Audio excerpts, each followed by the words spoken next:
Good morning mga kababayan.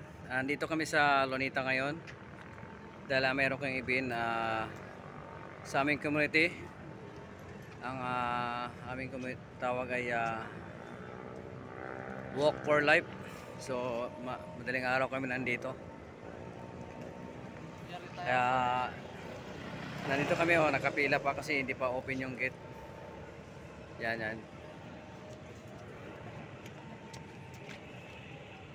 So mga kababayan, pupunta na kami sa start ng lakad namin. Doon kami magkita-kita lahat doon sa may kanto. So malapit na kami mga kababayan sa aming tipon-tipunan. Yun o. Bali mag-start ng lakad na. Ayun, dami na doon sa kabila. Yun o.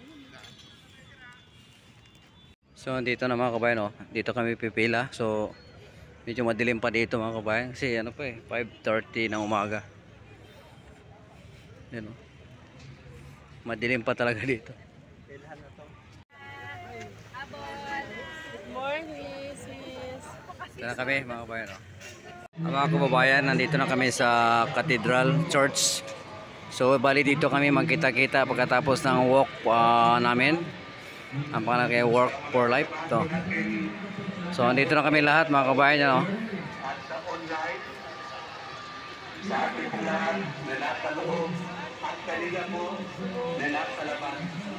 Magandang umaga po sa ating lahat. We choose as words can kill or can heal. As we face challenges in our nation's leadership for transparency and in the leaders we support. Panghabang buhay na siya frozen, abay may mga bata na panghabang buhay na frozen. Paano kung hindi nyo na masustain ang bayan sa laboratory ang mga embryos? Kaya tuloy